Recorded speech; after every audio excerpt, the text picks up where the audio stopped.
But we do know that the number of attacks in 2020 had increased by 20% compared with the previous year, and the amount of money had more than tripled.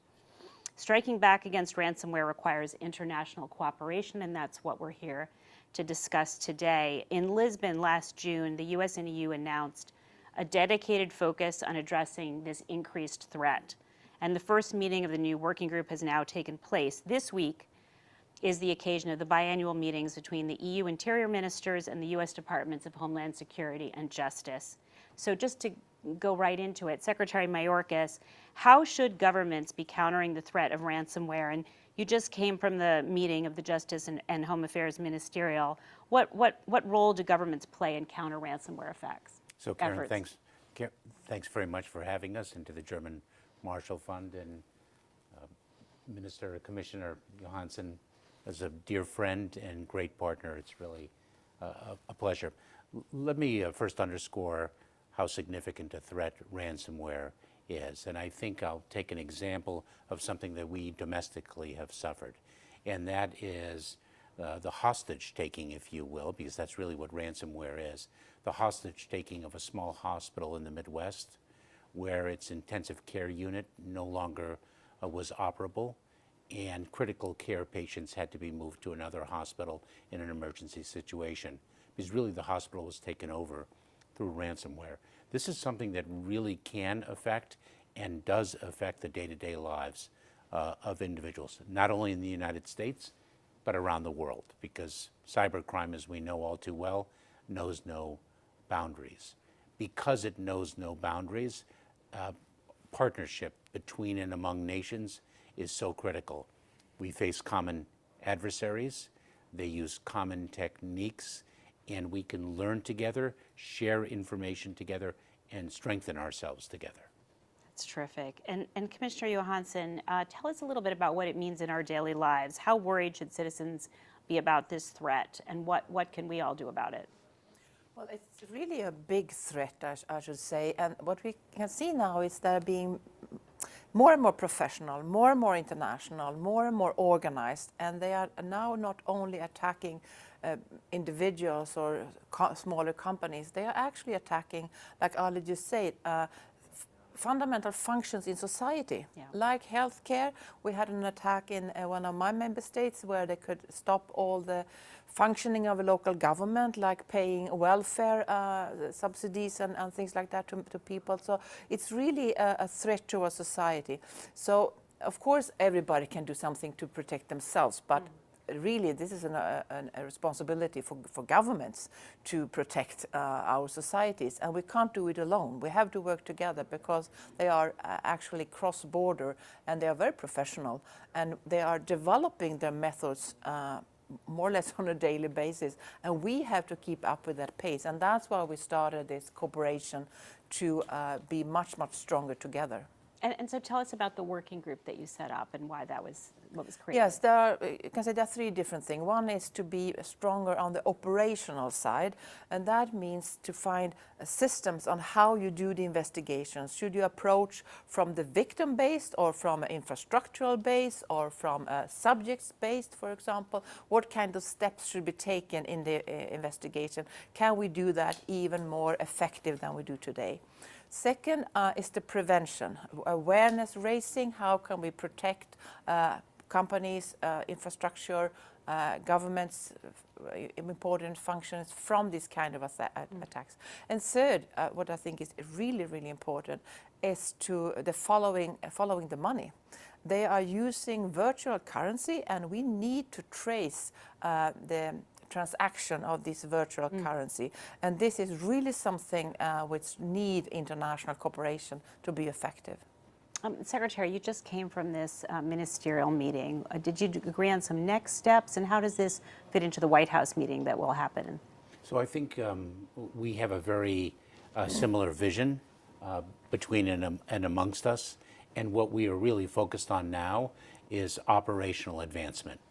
How to take the shared vision, the shared strategy, and really operationalize it. I think that was one of the key takeaways of our meeting this morning.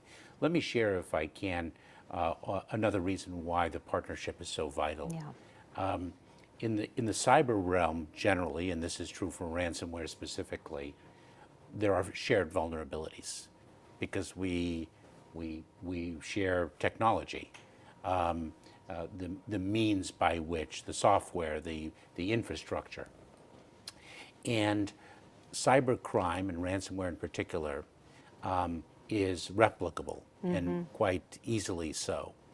And so one of the keys is to make sure that if a vulnerability is identified, to really patch that vulnerability and prevent the replication of the harm from occurring. And that's why partnership and information sharing, working together as governments, and governments working with their respective civil societies to strengthen the ecosystem writ large. And this transatlantic cooperation, this fits into a broader strategy that the administration has for international cooperation? Oh, well, most certainly. You know, we are reasserting our partnership in a global alliance. And you have made this a high priority even before the Colonial Pipeline ransomware incident. You included this ransomware and cybersecurity in general in your list of very high priorities. How do you see it fitting into the priorities of the department, and why is it so prominent? I think it is one of our top 5 priorities, most certainly. It's ranking there for 2 reasons. One is the prevalence of the threat, and the other is its gravity. Yeah. And you know, before the Colonial Pipeline incident occurred, we had started a 60-day sprint to address ransomware. We were, quite frankly, ahead of the public awareness curve, but not ahead of the threat itself. Yeah. And Commissioner, can you tell us a little bit about the latest trends? Because ransomware is changing so fast. So people often complain that governments can't keep up with technological developments, and so we can't look to government to help us. But I know that's not true, that sometimes government is more on top of this than the companies are. Can you tell us a little bit about recent developments and trends? Yes, what we see is that, I mean, it's not so long ago when there were teenage boys sitting in their bedrooms and hacking, that this is really gone. Now they are very well organized criminal groups, and we had a very successful operational cooperation in the beginning of the year that could dismantle a big group called the Emotet, and that was they had used for years actually. They got into different kind of systems, opened them up, and then selling the entrance to other criminal groups. So one ransomware group open up, and then they sell the entrance for others to go in there to take the data or to do something. So this is part of the new thing. Another new trend that was recently, Europol make these reports are quite good, I should say, on how this developed. And one other thing is that we see they go for victims that are big, Yeah. and very, very important. Yeah. So that they have to act because the damage is so big. Could be government, could be public authorities, and then have money that can pay. So they go for bigger and bigger targets, you can say. So this is also a trend. But there are also some positive trends, and that is the police cooperation is being better and better. And we have started in the EU a website called No More Ransom, where every time any police find a key to unlock the blocking, the encryption, this key is going on this website. It's free of charge. We can unlock more than 150 different kind of ransomware families there, and we have helped 6 million people and companies, and we have prevented around 1 billion euros from being paid in ransom through this website. And now you are setting up also in the US this kind. So it's also possible to use the knowledge to help victims. You know, we deal with very sophisticated enterprises that have both the resources and the capabilities to defend themselves. And if in fact they're attacked, to respond, Yeah. to remediate. We also have the resources to assist those who might not necessarily be so advanced in the curve. You know, we created the one-stop shop website, stopransomware.gov, the first of its kind, that is really all about accessibility, the information that we have, the tools that we can offer. If one goes to stopransomware.gov, one learns so much, and then we, of course, can deploy into the field through CISA, the Cybersecurity and Infrastructure Security Agency. So that's for the small and medium operations. That's really, well, it's really for anything and anybody, but indeed, we're very focused on those who don't even necessarily have the primary level of defense capability. That's great. And what can be done to stop and attack ransomware at the source where it's coming from, so that we're not, on the defense all the time? Well, so we're very focused on that, of course, and that can fall into a broader context, if I may, in terms of the geopolitics of cybercrime.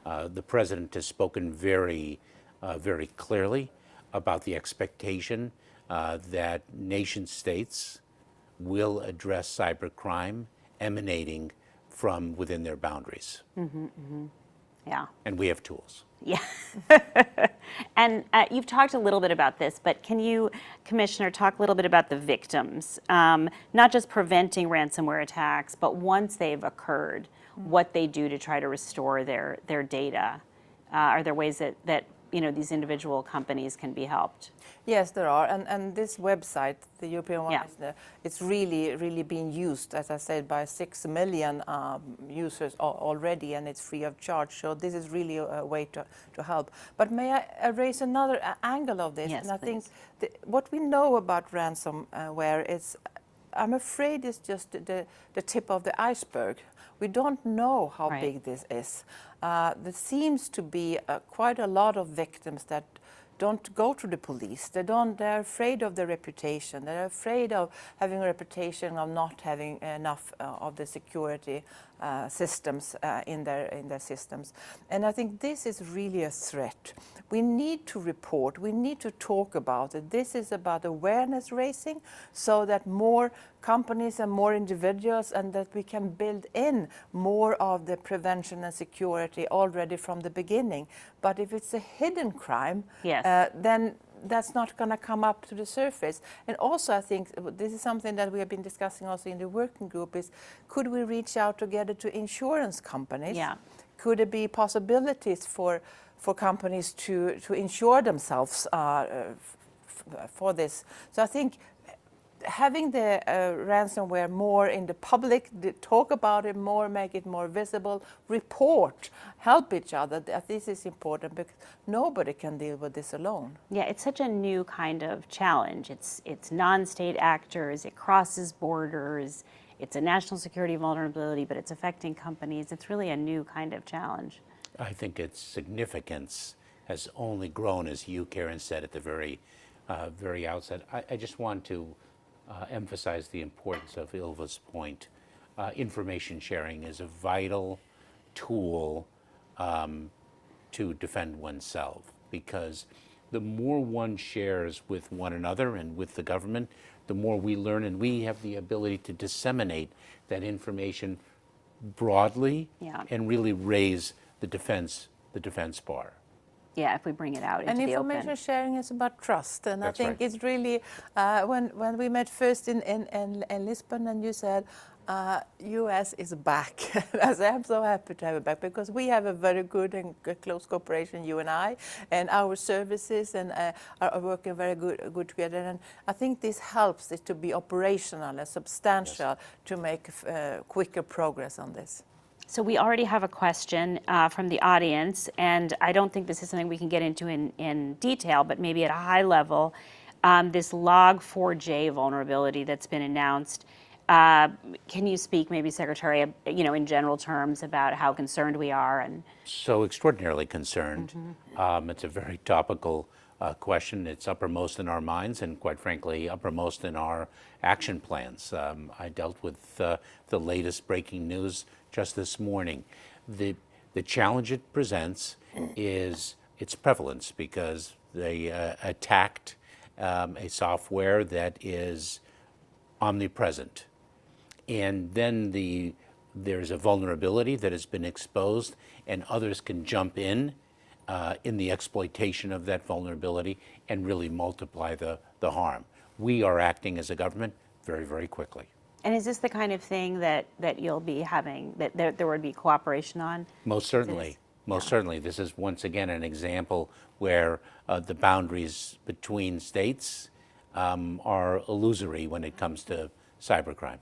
And so going forward, I mean, we've talked about sort of the foreign policy aspects of it and the outreach that you're doing to industry when attacks happen.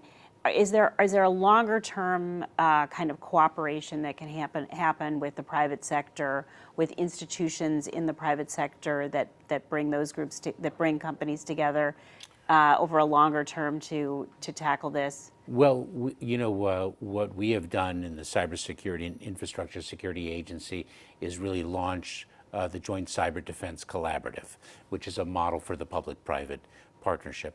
One of the pieces of legislation that almost crossed the finish line, and we'll see hopefully what happens next year, is moving from a voluntary framework of reporting cyber crimes, including ransomware, to a mandatory regime. So I think there are going to be a lot of advances because the awareness of the threat of ransomware has grown now so exponentially. And I think the public understands it as well. I think that's what the Colonial Pipeline attack really did, was bring it home, if you will, that your ability to fill your gas tank, the gas tank of your automobile, could be impacted. Yeah, and is that something that is being considered in Europe mandatory? Yes, actually, we have a legislation that we have proposed and is now going through our legislative process. So the co-legislators hopefully will agree in the beginning of next year. That's great. And are you seeing, I know one of the things that we study here at the German Marshall Fund is the importance of data flows, and not seeing them be stopped at the borders. And one of the things that we hear from companies is that part of the reason that's so important is because they can be looking for vulnerabilities too and trying to keep up with the bad guys by checking for abnormalities and so on. And I wonder if that's part of this discussion as well. Information sharing is key Yeah. when it comes to police cooperation. As I say, this is really key. But if I may add also, innovation is also important. Yes. What we are now setting up at Europol is their capability to work even more on innovation. For example, how to use artificial intelligence. Exactly. So this is important that we also, from the law enforcement side, invest in research and innovation. And of course, this needs to be shared because that's how innovation goes. It's by information sharing and sharing the ideas with others so that they can help develop new tools for law enforcement. Yeah, the bad guys are operating at scale across borders. Yeah, and so the AI has to be able to keep up with them. That's really interesting. And that, of course, Karen raises privacy, civil rights, civil liberties implications, and we spoke about those in our meeting this morning. And we in the Department of Homeland Security have a statutorily created Office of Privacy, Office for Civil Rights and Civil Liberties, and these concerns and rights are uppermost in our minds to make sure that our technological advances, our use of data, our sharing of information does not in any way infringe upon fundamental rights, always adhering to our values. Yeah, absolutely. And as you go forward, I know there's going to be this White House meeting in the fall, and it's going to be international. What do you see as the next steps in terms of international cooperation on all these things? I mean, would you, for instance, this AI, use of AI, would this be something that would be worked on internationally? Absolutely. We were speaking this morning about shared threats, shared opportunities, shared values, sharing of best practices. We are stronger together than alone. I mean, I think that's just a core principle. Yeah, yeah. Commissioner, yes? Yeah, I think I fully agree. And we can see the most successful dismantling of ransomware attacks have come through cooperation between EU member states, Europol, and US and FBI and other authorities. So we can see that this is really the way forward, and it's so. I think it's so obvious. We in the country I know best, 500 supermarkets were just closed because of a ransomware attack towards a software company in the U.S. that delivered and produced the software for the cash system to pay in the supermarkets. And 500 supermarkets were just locked down for several days. And of course, this is basic functions in society. And yes, we are vulnerable because it's so linked to each other, but we are also strong together. And this is really where we need to invest more. And my experience is that it's easy to talk about cooperation, but to make it operational on the ground, that we really, on substance, build this this cooperation and build common standards for this cooperation and the exchange of information. So that is by default the exchange of information, and not just because somebody is very, very engaged and somebody on the other side of the Atlantic. So this is, I hope, will be the outcome of a common work in this ransomware working group. Yeah. Oh, I'm sorry, Karen. You know, there are different lines of effort here. We are cooperating in terms of prevention, what we can learn together from one another, from our respective industries, in terms of preventing the success of a cyber attack. We learn in terms of patching vulnerabilities, remediating. We also share information in achieving accountability. Ylva, referred to, the investigative process. We follow the money, and the use of crypto currency is, of course, a tool of the trade. Well, following the money also has to be across boundaries, and so all the more reason for the partnership's criticality. And there's been some success with that already. Oh, absolutely. We've had some very significant successes, and we haven't done it alone. Can you maybe tell, because the German Marshall Fund, not everybody here focuses on these issues as much as you do. Can you tell about some of the successes? So our Department of Justice, working with our partners, has brought actually some ransomware criminals to justice. And we've seized millions of dollars in illegally obtained profits through the ability to follow the money and identify the crypto wallet and achieve not only criminal charges, but actually the seizure of funds. So we've talked a lot about international cooperation, but I imagine to accomplish something like that, there's also a lot of internal cooperation that happens within governments and different departments. And can you each just talk about what that's like? And are there silos that need to be broken down, within a government and among different departments to tackle this new kind of problem? So I think historically in this area there have been silos of effort. I think, quite frankly, in this administration here in the United States, in the Biden-Harris administration, we have the most talented team, and I think we have the greatest level of synergy that I have observed in my many years. We have a very strong National Security Council footprint in the cybersecurity arena, led by Ann Neuberger. We now have Chris Inglis as the cyber director in the White House. We have Jen Easterly leading CISA, the Cybersecurity Infrastructure Security Agency. We have Rob Silvers, who's a cyber expert, leading our strategy, policy, and plans within the Department of Homeland Security. The Department of Justice has somebody extraordinarily knowledgeable in the National Security Division. I have Tim Moorer, a senior counselor to the Secretary of Homeland Security, one of the nation's thought leaders in this area.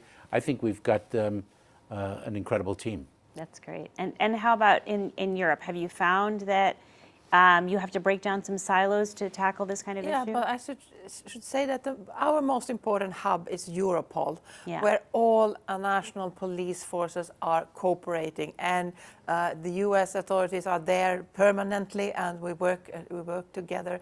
And the European Cybercrime Center is really the hub for this, and they have been doing a great job.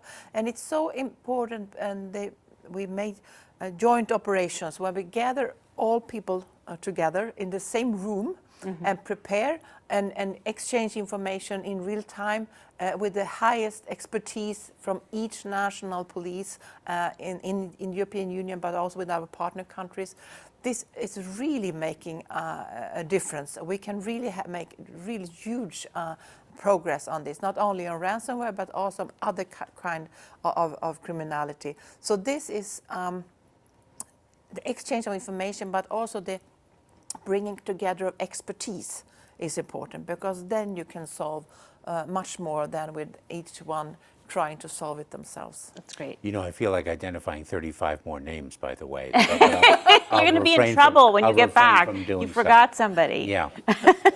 No, it is quite an all-star team when you name those names. So we have a couple more questions. For Secretary Mayorkas, will the Biden administration dedicate more funding and personnel to improving the state of open source software security, given the shortcomings exposed by Log4j? I don't know if there's much. The answer is yes. Yeah. The answer is yes. And quite frankly, I think we have made incredible strides in resourcing our cybersecurity mission. We have bipartisan support on the Hill, and it's really terrific, and we're incredibly grateful to our committees of primary jurisdiction in that regard. And we're also underway in the greatest cybersecurity talent recruiting effort in our department's history. Is it hard to find talent in this area? Because I imagine it's in demand by industry as well. I don't think it's hard to find talent. I think it's hard to recruit talent. There's a tremendous amount of competition for it. I think that we have the greatest value proposition in the market, and it's not financial. But may I add to this? Of course, it could be sometimes difficult to recruit, but I see so often now among young people that they are not only, of course, they're interested in having a good job, have a good salary, all that, but they also would like to do something that is good for society. They would like to be part of something that is bigger than just making a company earn more money.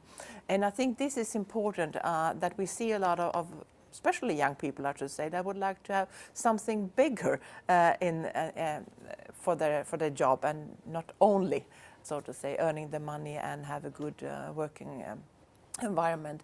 And this is important for us, I think, for society, for law enforcement, to use that when we recruit, that you are part of doing something that is really important, not only for you, but for the whole society, for protecting us and protecting healthcare and protecting energy supply and protecting, a lot of fundamental functions in society. And it's a job growth area where we can train people and create jobs. And we're very focused, on the educational arena and making cybersecurity education a part of a core curriculum.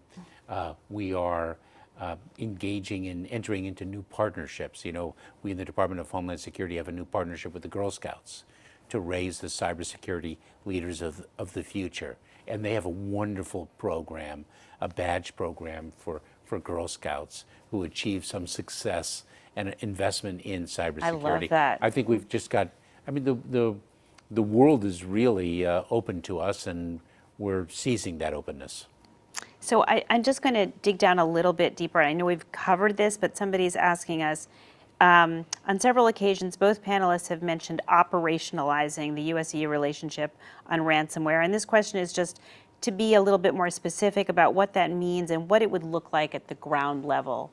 It could mean, for example, that we agree on the different steps to take in a specific investigation, so that we can be more effective, so that not every single investigation had to reinvent the wheel. So that we can have that as a specific step. And if we have the same steps on both sides of the Atlantic, it's easier to work together, because then we know that we are on this step now, and then comes that one and that one. So then it's much easier to work together. If you have different standards on how to do the investigation, it will cost a little bit more energy or you will lose energy in the cooperation. So I think these are the kind of things that, when I said not only talking about the operation, but really do it, it's like building these kind of of standards on how to do, and of course develop them over time because they have to develop. So you're not inventing it each time. There's Yes, a not crisis, inventing yeah. it each time, and also to follow more or less the same, because then it's easier to work together, because you know what are the different steps that you will take in an investigation, and you will do it much quicker also, because you can use the experience that you have been gathered to put into this system. And also it could be, and we spoke about this, we have Company A, and we need, we would benefit from having Company A take certain steps. And Country B might think of some steps, and Country C might think of the same steps. Are we speaking collectively with that company? Are we aligning our requests most effectively? Because the company could be put in a very difficult predicament with different rules in different expectations in different companies, mindful of the fact that we have different laws, and so we have to navigate accordingly. But how do we achieve an ecosystem amongst the three of us, our two countries, or multi-country organization, the United States, and a particular company? Is there some sort of collaboration that we can achieve together that it's far more efficient and far more productive than each of us approaching one another in isolation? Yeah. That's an operational. And it's much easier for the corporate America, which is dealing with this crisis, at the board level now, because it's such a high risk. That's right. To know what they're supposed to do. So I'm going to ask one more question that came in from the audience, and then let you each say where you want to go in the future with this.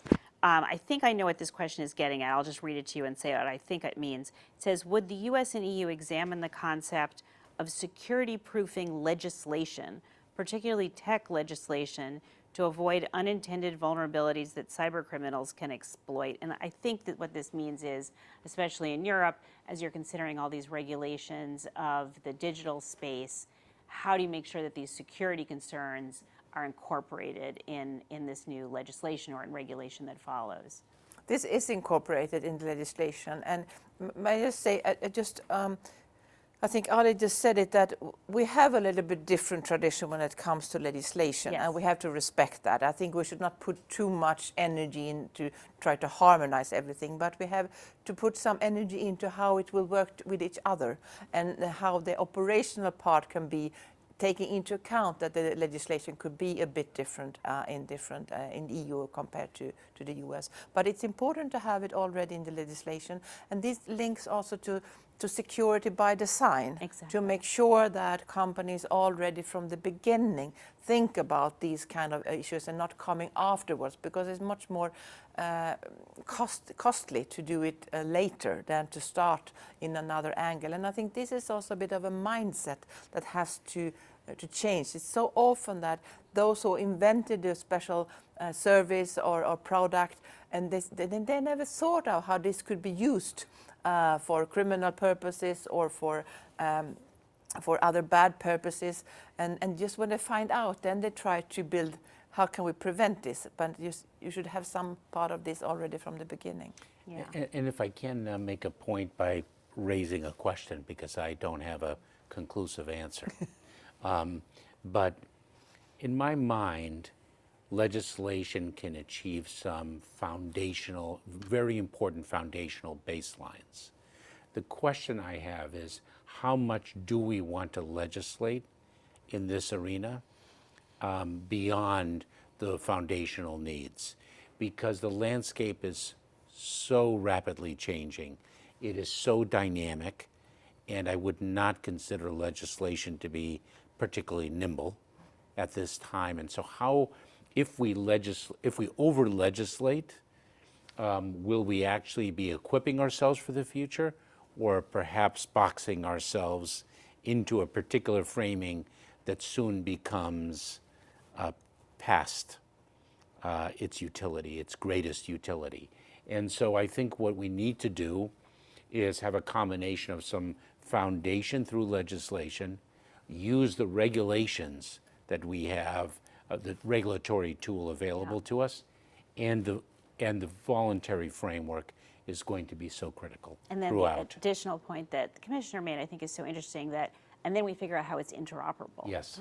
and then we operationalize that, as you two have been discussing. I think this was so informative and helpful. I want to give you each an opportunity as you leave your meetings today and you go back home and you go to your other crises that affect the department, what you see the next steps, especially as we go into the holiday season, in terms of managing this ransomware situation, and hopefully, getting it to be less of an ongoing issue.